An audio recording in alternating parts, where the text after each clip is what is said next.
আল্লাহর বন্ধু হাবিবুল্লাহ তো আল্লাহর বন্ধু, কিন্তু এখানে বন্ধু যদিও দুইটা শব্দের অর্থ যদি বন্ধু হয়, তারপরে বন্ধুর মধ্যেও পার্থক্য আছে। হাবিবুল্লাহ যাকে আল্লাহ পাক রব্বুল আলামিন ভালোবেসেছেন, হাবিবুল্লাহ আমাদের নবীকে, যেই নবীকে আল্লাহ পাক রব্বুল আলামিন সৃষ্টি না করলে আল্লাহ তামাম জাহান কিছুই সৃষ্টি করতেন না। হযরত মুহাম্মদ মুস্তাফা সাল্লাল্লাহু আলাইহি ওয়াসাল্লাম নবীকে আল্লাহ পাক রব্বুল আলামিন ভালোবেসে দুনিয়ার সব কিছু বানাইলা। এই জন্য আমার নবীকে আল্লাহ পাক রব্বুল আলামিন হাবিবুল্লাহ ঘোষণা দিয়েছে। হাবিবুল্লাহ তো আল্লাহর বন্ধু, যিনি আল্লাহ নিজেই ভালোবেসেছেন, নিজেই ভালোবাসায় পাগল হয়ে গেছেন, যার কারণে আল্লাহ পাক রব্বুল আলামিন আমার নবীকে হাবিবুল্লাহ আল্লাহর বন্ধু ঘোষণা করে দিয়েছেন। ও দুনিয়ার মানুষের, যখন দয়াল নবীজি দুনিয়ার মধ্যে আগমন করেন,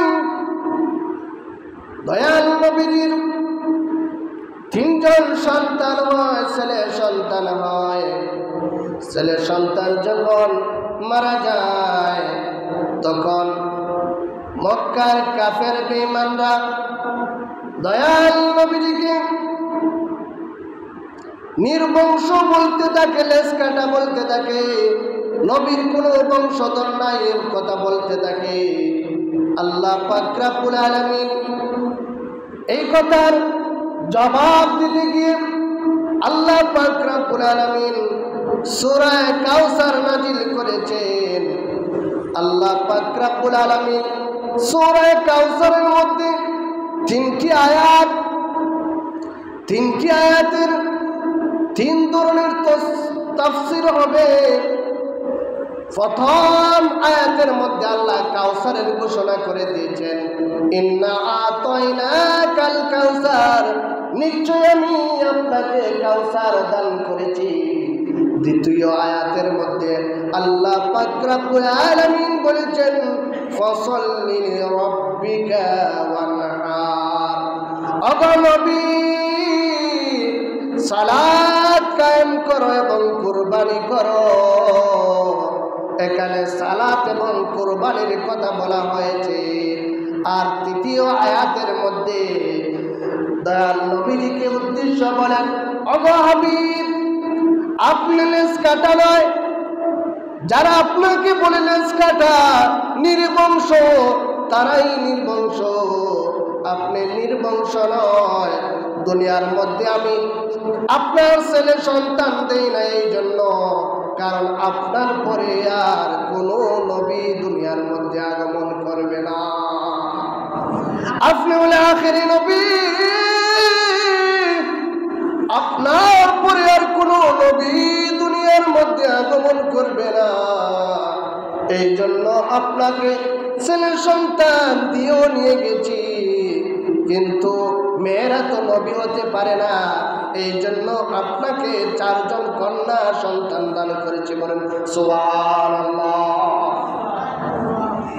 আল্লাহ পাক রব্বুল আলামিন দুনিয়ার মানুষদেরকে উদ্দেশ্য করে বলেন, ও দুনিয়ার মানুষ, আমার হাবিব, আমার বন্ধুকে তোমরা লেজ কাটা বলো, নির্বংশ বলো, কিন্তু তোমরা জানো না আমার বন্ধু যদিও তার কোনো ছেলের সন্তান আমি দুনিয়ার মধ্যে দেই নাই।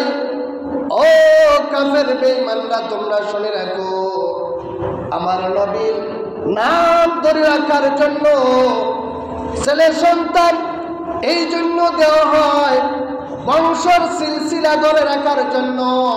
বাবা মরার পরে সন্তানের সিলসিলা গ্রহণ করবে, বাবার জন্য সন্তানে দোয়া করবে, সন্তান মারা গেলে আবার সন্তানে দোয়া করবে, স্মরণ রাখবে, দুনিয়ার মধ্যে নাম রাখবে, বংশ ধরে রাখবে।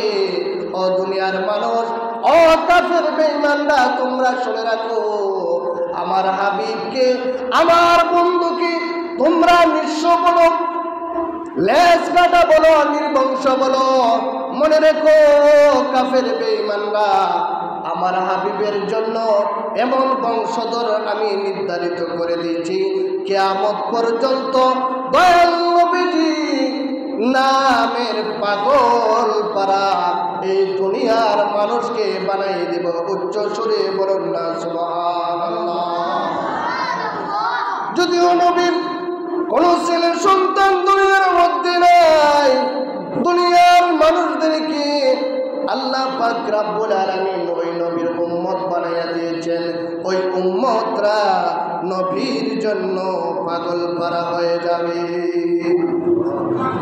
নবীকে দেখার জন্য ছটফট ছটফট করবে, নবীর প্রেমে ভালোবাসায় নবীকে দেখার জন্য মানুষ পাগল হয়ে যাবে। ও দুনিয়ার মানুষ, ও কাফের বেঈমানরা, তোমরা শুনে রাখো, আমার হাবিবকে যদি কেউ জীবনে একবার দেখতে পারে, আমি আল্লাহ তার জিন্দেগীর গুনাহ খাতা মাফ করে দিব এবং তার জন্য জাহান্নামকে আমি হারাম করে দিব। দয়াল নবীজির মর্যাদা, সম্মান দুনিয়ার মধ্যে যা কিছু আছে, দুনিয়ার আসমানের উপরে, জমিনের নিচে, জমিনের উপরে যত কিছু আছে সব কিছুর থেকে আমার নবীর মর্যাদা অনেক বেশি। যেই নবীর কারণে আল্লাহ পাক রব্বুল আলামিন এই নবীর উম্মতের এত মর্যাদা, এত সম্মান দান করেছেন। আমি যে আলোচনা করতে ইচ্ছা পোষণ করেছিলাম, সেদিকে আমি আসছি যে কুরবানি, আল্লাহ পাক রব্বুল আলামিন আমাদেরকে মায়া মহব্বত করেন বলে ইসমাঈল আলাইহিস সালামের পরিবর্তনে আল্লাহ পাক রব্বুল আলামিন বেহেশত থেকে দুম্বা কুরবানির ব্যবস্থা করেছেন। বলেন সুবহানাল্লাহ।